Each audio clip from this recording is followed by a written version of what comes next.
Добрый день, дорогие друзья! В сагах викингов о легендарном короле Огне, жившем во II или в III веке, то ли внуке, то ли сыне Дага Мудрого, говорится о поселении, которое было построено у места, где встречаются воды озера Миларен и Балтийского моря. И существует мнение, что это как раз речь идет о Стокгольме. Тоня, я думаю, у всех есть интернет, у всех есть Википедия, и сейчас в 21 веке, в 21 году эту информацию смогут найти все. Я предлагаю тебе отправиться, узнать, что же на самом деле происходит в этом городе, а поможет нам в этом знаешь кто? Кто?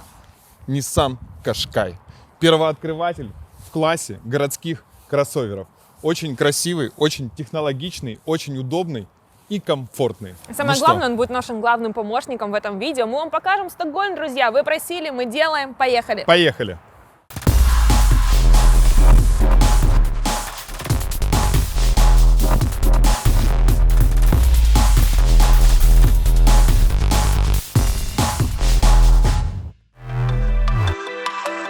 I've been moving, kind of start no trouble with me. Trying to keep it peaceful is a struggle for me. Don't pull up at 6 a.m. and cuddle with me. You know how I like it when you loving on me. I don't wanna die for them to miss me. Guess I see the things that they wishing on me. Hope I got some brothers that outlive me. Вообще... О, какой ты молодец! Ребят, мы находимся недалеко от Стокгольмского. Это не Стокгольмское? Это другой город. Как холодно. Ребят, мы находимся недалеко от аэропорта. В принципе, это то место, откуда начинается и заканчивается любое путешествие. И посмотрите, какой красивый и аутентичный отель. Boeing 747, списанный Boeing 747. Здесь находятся крутые номера, если вы хотите переночевать одну ночь и быть рядом с аэропортом, чтобы улететь в другой город, то это ваш вариант. Номера есть разных классов, есть эконом-класс, есть бизнес-класс, который находится в кабине пилота. Стоит около 888 крон. Недешево, но очень круто, это классный экспириенс. Посмотрите, где находится терраса, на крыльях, там можно выпить кофе. Сейчас мы туда и отправимся. Надеюсь, нас пустят.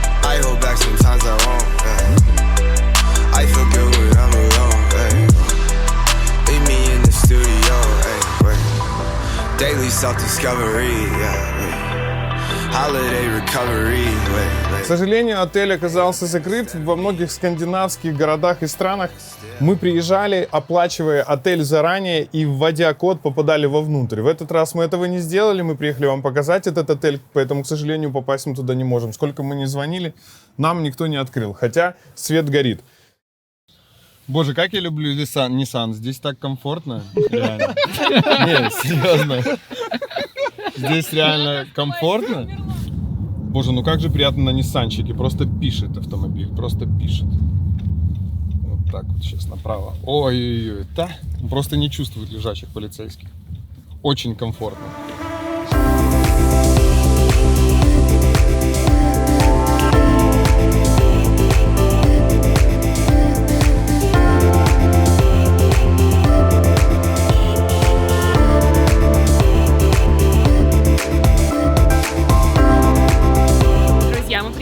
На остров Стокгольм. Именно здесь разместился старый район Гальмстад. Гангам Стайл, Туркменистан.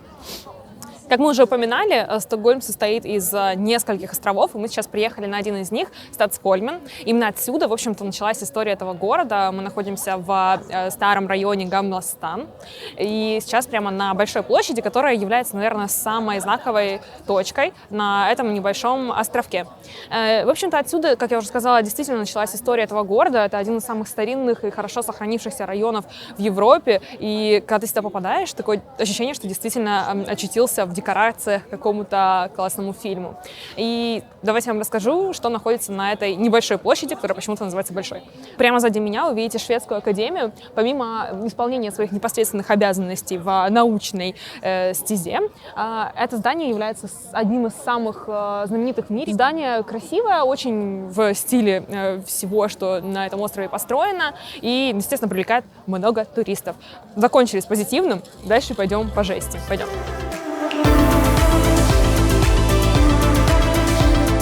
Друзья, позвольте мне побыть вашим экскурсоводом. Слева от Шведской академии находится место, которое является одновременно самым инстаграмным в Стокгольме и, возможно, самым жутким. В общем, сзади меня вы видите два здания, красное и желтое, или оранжевое. Это дома Шанса и Сейфрида, соответственно. Они имеют очень плохую славу, потому что там произошла стокгольмская кровавая баня. И сейчас я вам попытаюсь рассказать, что там произошло. На всякий случай загуглите, там будет намного больше подробностей. Возможно, я где-то ошибусь, но я буду стараться. Итак, был парень, звали его Кристиан II Датский. Он захотел захватить, вообще-то, шведский престол и пошел на крайние и очень плохие меры, чтобы достичь этого. Он заключил сделку с мещанскими семьями в Стокгольме, чтобы они его сюда пустили, организовал, так сказать, праздничный обед, чтобы их отблагодарить, и всех мужчин казнил, а всех женщин замучил. И вот говорят, что как раз в этом красном здании все эти казни и происходили. Погибла куча людей, остался неприятный осадок, но сейчас тут рестораны, и люди, в общем-то, фотографируются на фоне этих зданий. Говорят, что вот эти белые камушки напротив окошек как раз и соответствуют количеству людей, которых казнили. Спасибо, милые люди. Такие дела, друзья. В общем, небольшая ложечка дегтя в нашем туре по Стокгольму. А мы идем дальше.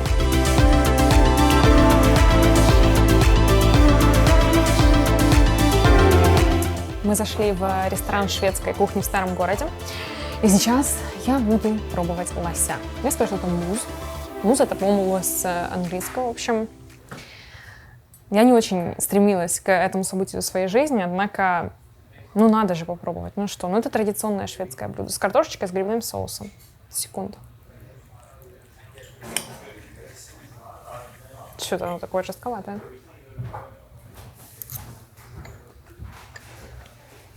Похоже? Ни на что не похоже. Интересный вкус, кстати. Хватит, пробуй давай.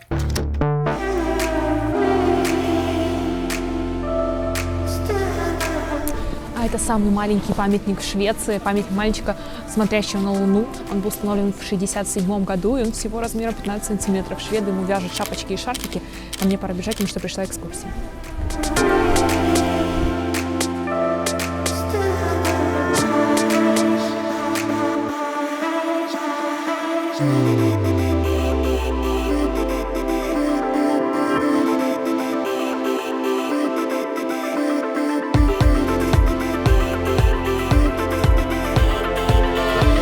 Мы сейчас находимся в сердце Стокгольма. Это гордость, это Королевский дворец, самая крупная действующая резиденция в мире.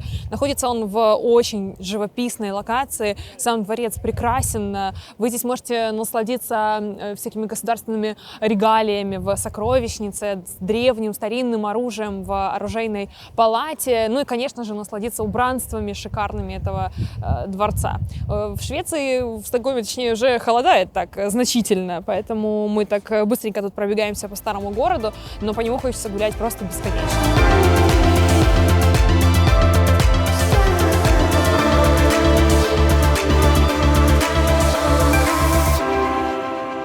Ребят, мы находимся на острове Юргорден. Это один из островов Стокгольма. Здесь очень много крутых музеев. Именно на этом острове. Один из музеев находится за моей спиной. Это музей северных стран. Здесь можно познакомиться с культурой северных городов. Но мы сюда приехали ради другого. Ради чего? Сейчас вам покажу.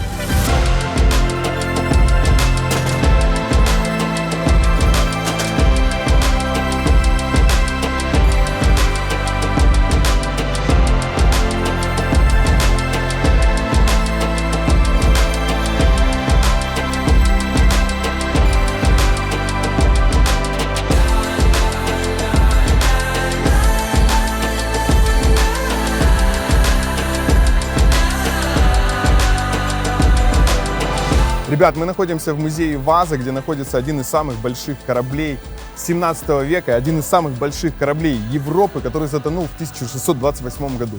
Я просто, у меня нету слов. Я когда увидел эту машину, я потерял дар речи. Она просто невероятная. Сразу вспомнил все морские фильмы про пиратов и так далее. Сейчас сзади ищут бабуси, но мы продолжаем наш выпуск. Этот корабль утонул в 1628 году, а поднять его смогли на поверхность только в 1961.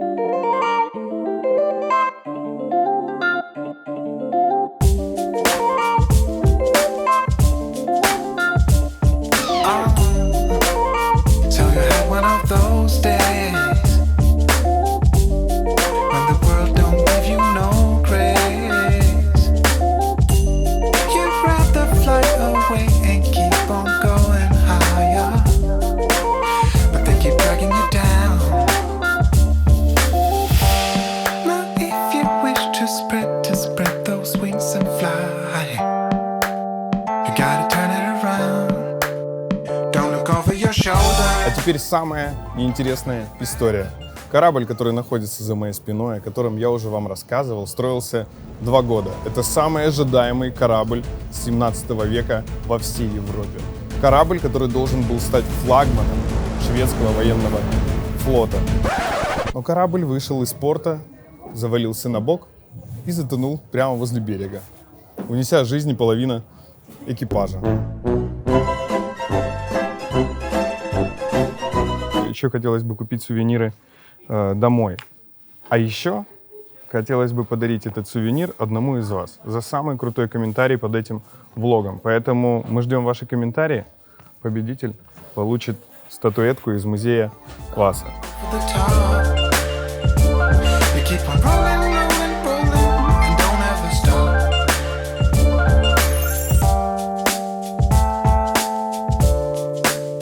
Чем понравился музей? Здесь все для людей. Действительно, простыми словами, очень круто, комфортно, если ты пришел с маленьким ребенком, автоматические двери. Если у тебя какие-то там, не знаю, внештатные ситуации, очень много метрдотелей, которые тебе помогут в решении твоих вопросов. Все очень чисто, везде убирают. Действительно круто, это лайк, это нравится.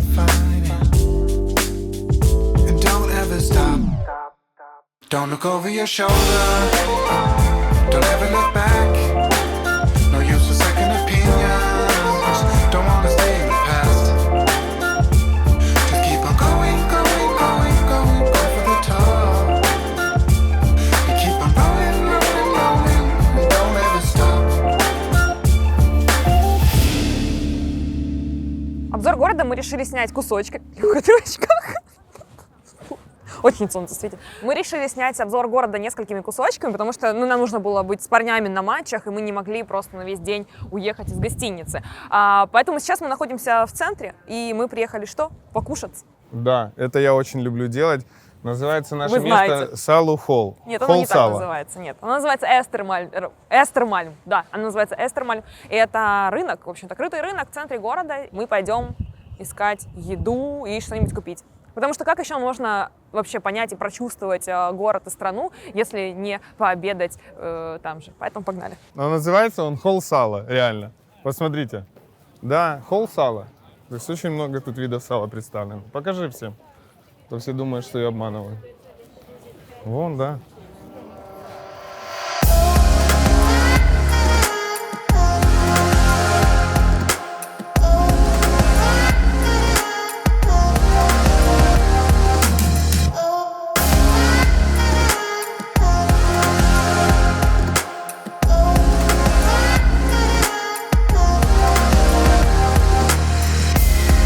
Очень круто, что все рестораны, все кафе и все шопы сделаны в одном стиле.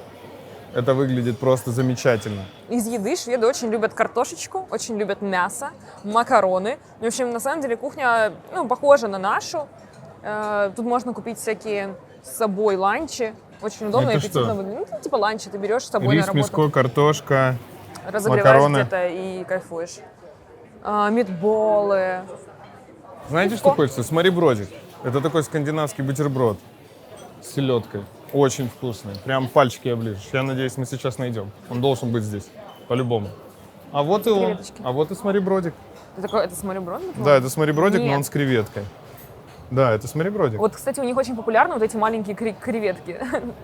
Супер малюсенькие. Они их очень густо так накладывают на салат или на бутерброд и едят. Но они, кстати, вкусные. И они еще в банках продаются, знаешь, как консервированные. Да, класс. Крутые. Рыба! О мой бог! Какая красивая рыбка! Очень красиво. Крабики. Ой, очень красивый лососик, конечно. Любить. Блин, я очень хочу вот эту котлетку, она такая аппетитная.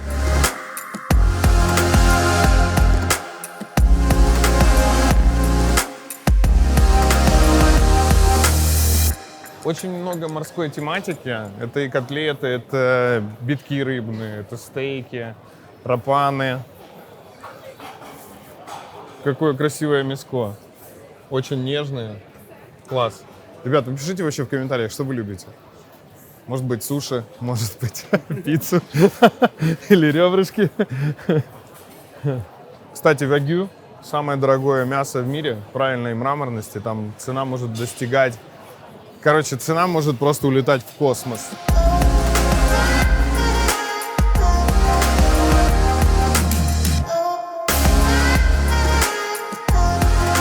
В Швеции очень распространены фудкорты, и там находятся очень классные кафешки и относительно недорогие. И вот даже в этом рынке по периметру, по краям расставлены различные маленькие кафе, в которых можно пообедать, поужинать быстро так на скорую руку и побежать дальше по своим делам. Очень удобно. Очень много экзотических фруктов, кстати, продается. Так, ну что, наша попытка попасть в Мишлен 2020 года.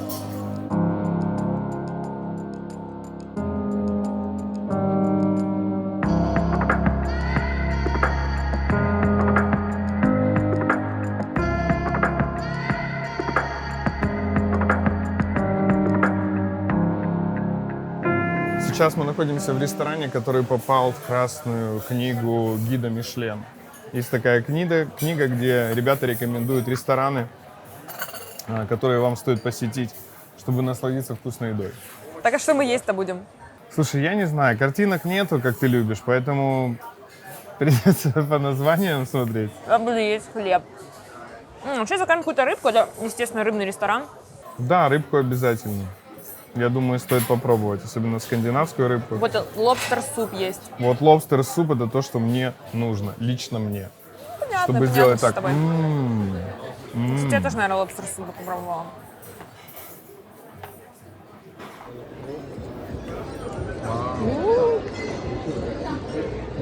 Лёха. Ребят, это лобстер-суп, наше первое блюдо, наш стартер.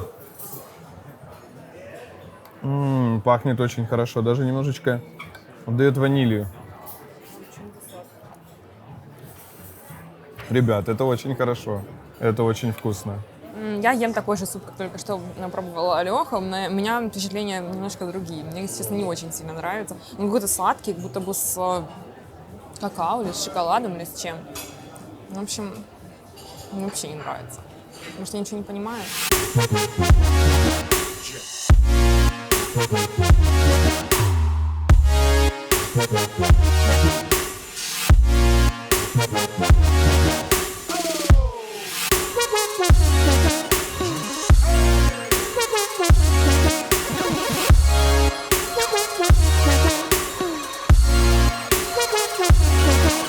Ребята, в Стокгольме очень холодно, несмотря на то, что днем было не холодно. Давайте еще раз.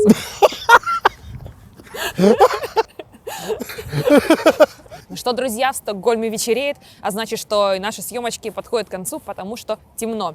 Мы находимся сейчас на набережной в центре Стокгольма. Его вообще тяжело представить без воды. Это, в общем-то, город, который состоит из островов.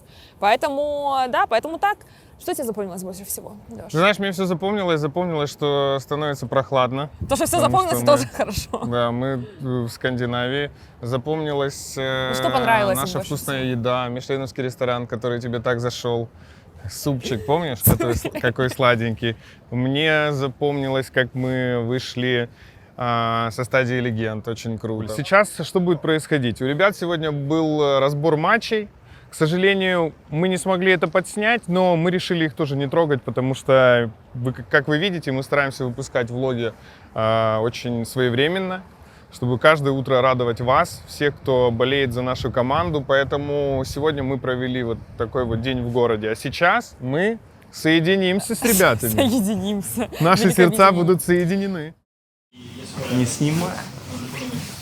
Любой первый, да? Слушай, давай рассказывай быстренько, пока есть 5 минут. Вот Рассказывай, вот как проходили эти дни, с того момента, как вы вышли с легенд 3-0. Что делали дальше? Тренировались. Не Разбирали отдыхали. ошибки? Да. Тренировались. Вот сейчас Сколько закончили. времени на это уделили? Первый выходной, сколько времени уделили на разбор ошибок? Ну, посмотрели обе карты с НИПами, ну, за выход, который мы играли в тот день. Вот Разобрали, сколько что у именно Андрюхи по в времени? плане было, да, 3 часа? Чуть больше, да. 3-4 часа, потом отдыхали, гуляли. Да, тот день мы отдыхали, покушали с командой, с тобой поехали. Вот. Да. И, ну и вот сегодня и вчера полный день тренировок. Я вам просто объясню, ребят, после того, как ребята вышли с группы 3-0, мы решили их не трогать, потому что выходные даются для того, чтобы немножко разгрузиться. Они посмотрели свои ошибки, провели работу над ошибками, очень погуляли, поели. Правда, потом мы вечером ели раздельно. Вот так вот. Что еще читал, может, какие-то книжки, музончик слушал? Да, музончик каждый день слушаем. Так, как обычные дни. Там Бумыч просто за камерой. Ну, мы сейчас его быстренько споймаем. Давай, Бумыч, подожди, стоп, подожди. Нет. Как за планы на вечер сегодня? План на вечер, да поужинать, отдыхать просто. А завтра? Последний день перед... Да, завтра последний день Прака. Вот, будем готовить карты, потому что соперник уже известен, это команда Виталити. Вот, они достаточно хорошо выступили на прошлом турнире, и финал был очень жесткий, так что... Я уверен, все хотят знать, готовы к Виталию? Слушай, ну их нельзя недооценивать, еще не готовились, но вот завтра как раз таки тот день, когда мы именно к команде будем готовиться, потому что мы узнали, что они против нас играли из-за того, что ВП выиграли фейс, то есть это зависело от результата матчей. Вот, так что завтра будем к ним уже готовиться, сегодня просто тренировали карты. Сними, пока Саня пытается открыть. У меня тут 3 карты. 3? 2 из них мои. А нет, забей, все 3 мои, но ни одна из них отправиться не сработала. Ни одна из них отправиться. Я от комнаты. Полетели, да. Андрей, скажи, пожалуйста, что ты думаешь по поводу команд, которые сегодня прошли? Для нас Виталити удобный соперник? Ну да. Да. Ну, то есть там, в принципе, все команды более-менее равны. Мы уже играли с Непами, они еще не прошли, правда. То есть ВП вот прошли, мы с ними играли. Героик прошли, мы с ними играли. С каждым соперником надо играть на максимум. Ну, я думаю, мы можем каждого обыграть, просто нужно показать свой самый лучший потенциал, то есть пик. Ну, а кого ты считаешь сейчас самым сильным оппонентом из тех, которые Честно? прошли? Сложно сказать. У всех были трудности в групповой стадии, вроде как. Ну Г2 вроде как справились довольно-таки легко. Но обычно у нас не бывает просто. Ну, с Виталити лучше сейчас играть или потом? Думаю, сейчас. Вот, я думаю, да. Вот смотри, Г2 сильная команда. Они могут удивлять. Но последние разы мы их обыгрывали. То есть мы знаем, как это делать. С Виталити мы играли гранд-финал, помню, ЕПЛ. У них были трудности здесь. Героик часто выигрываем. Фейз не прошли. ВП мы обыгрывали. Новый состав, но тоже темная лошадка могут удивлять. Гамбит. Последний раз мы им проиграли. Видишь, то есть Гамбит могут тоже на нас серьезно очень подойти к ним очень серьезно. Бумыч, ну теперь ты прикалывай. Что думаешь вообще? О чем? Как сложилась ситуация на турнире? Что скажешь о Виталити? Что скажешь о ВП, который на последнем Да, тут матч был жесткий достаточно. На самом деле они дали очень жесткий камбэк за сложную сторону на новой карте, на Эншенте, который у них не так был хорош. Ну или как минимум все об этом говорили. Вот. Но они большие молодцы, что вышли в плей-офф с новым игроком. Думаю, ребята заряженные. Вот, матч был достаточно интересный, жалко Керригана. Жалко Керригана. Кто Так знает, возможно, на последний тамбе мейджор. можно написать. Для Керригана? Да, кто знает. То есть ты чувствуешь, что он будет уходить на пенсию? Ну, я не знаю, честно. Это не только, наверное, от него зависит. Но мне кажется, что да. Возможно, такая вероятность. When you worry, I worry. It's no hurry, 'cause we got all the time we need. If we're in love, then we'll succeed. I heard laughter, I heard music. I thought, baby, there's no way we could ever lose it. А что будет? Я стейк буду. А не поздно для стейка? Ну вот что-то не думал, попробовать его. Ну что ж, Андрюха, если учесть, что мясо переваривается где-то 6 часов. Это 2 ночи я смогу уснуть, да? Ну, да. Будешь тратить энергию на переваривание. Готовиться к Виталити. Ты что будешь?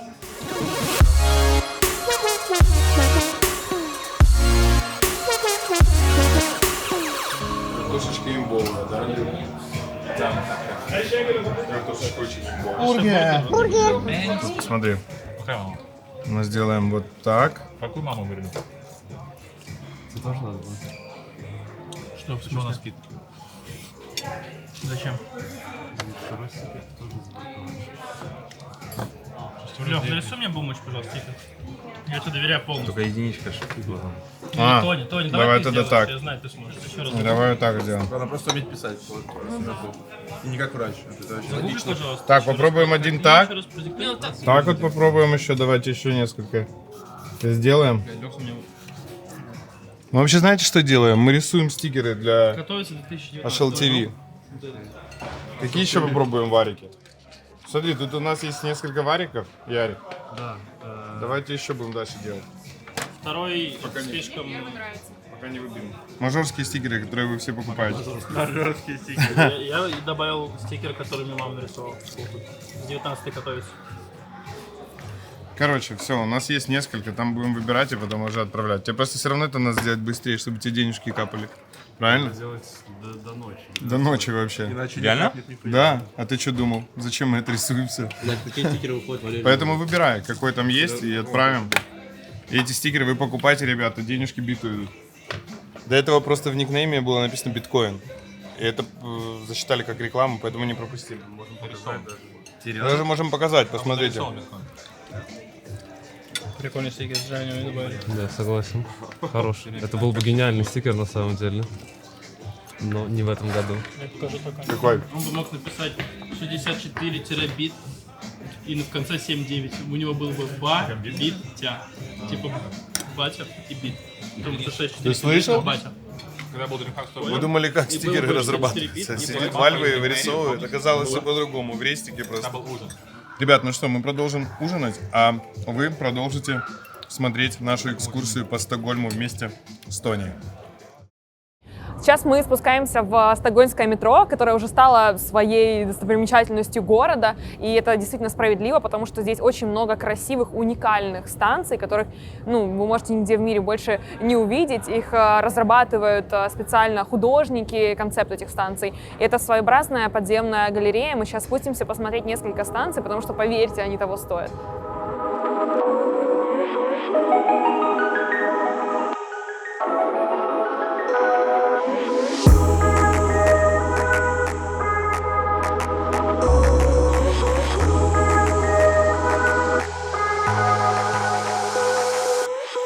Сейчас мы находимся на станции Солна Центрум. Она однозначно является одной из самых популярных среди туристов. Такая вся выполнена в красно-зеленых цветах. И тут вы можете найти рисунки, изображения на тему урбанизации, загрязнения окружающей среды. В общем, очень яркая, очень фотогеничная, как вы уже, наверное, заметили.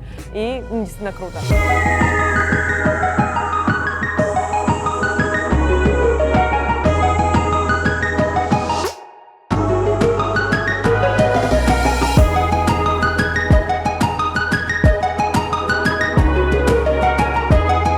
Сейчас мы находимся на станции метро Кунстрет-Горден, которая находится в центре Стокгольма, возле одноименного парка. Она такая носит более историческую тематику. В общем-то, проектировщики вдохновлялись дворцами этого парка. Мы видим здесь скульптуры, мох. Она прорублена, естественно, в скале. В общем, она контрастирует с другими станциями, на мой взгляд.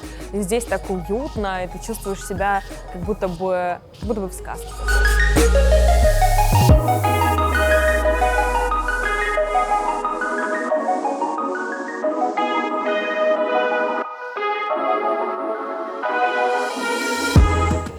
Сейчас мы находимся на Ти-Централен. По моим наблюдениям, это самая популярная станция метро в Стокгольме. Здесь и сейчас очень много людей. И она выполнена в таких успокаивающих голубых цветах специально для того, чтобы снизить стресс жителей Стокгольма. Вот так вот подумал даже проектировщик об этом.